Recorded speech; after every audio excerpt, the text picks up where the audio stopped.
So I just posted a really short voiceover of my first week with Frank and what that was like for me, really short.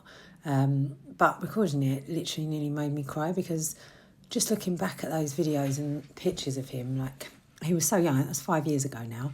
And I can just see, there's not many pictures of me because obviously I was videoing him, but just looking at how overwhelmed he was and the fact that I didn't have as much of a clue as I thought I did. Like, as I say in the video, I basically got him handed over to me. He literally just got thrown at me. And then I thought, well, the best thing to do would be to tire him out so that he sleeps well tonight, you know, like he's a child or something. No. So I thought exercise would fix it, taking a dog that's basically been kept in a kennel for the last 2 years and hardly given any exercise. And if you go and look at that shot, you can see how ribby he is. His hips, he had absolutely zero muscle on him. So possibly the worst thing I could have done was taken him out on a 2-hour long walk that completely overwhelmed him when he had no clue what was going on. I was also being quite strict with him when he probably just needed me to be like kinder to him.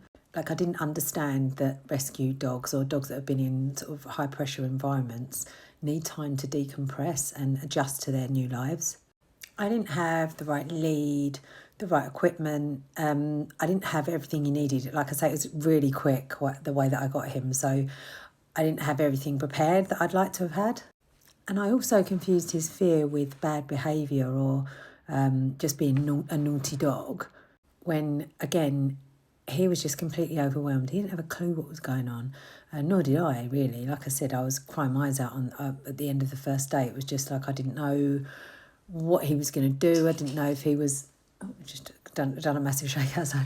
I didn't know what he was going to do. I didn't know if he was going to eat me in my sleep.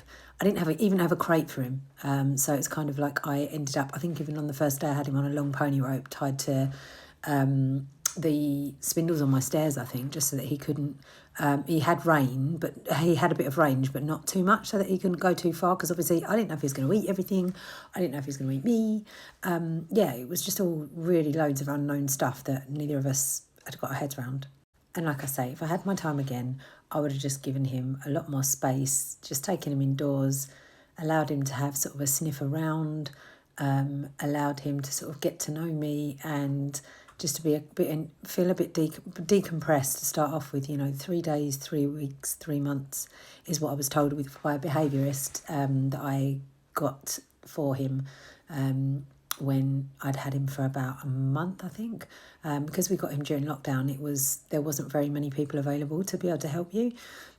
So it wasn't till sort of later on that I'd got a behaviourist and sort of worked through a lot of his behavioural issues. Like I say, I am not a dog trainer and I do not think I have the perfect dog. But the videos that I'm making are just the things that I've found out owning my dog, which every single dog is different, I think. And I've had some really good advice and I've had some really bad advice as well. And what I do differently now is just take everything a lot slower and yeah. But anyway, I'm going to share some more stories of me and Frank and I hope you enjoy them. Thank you for watching.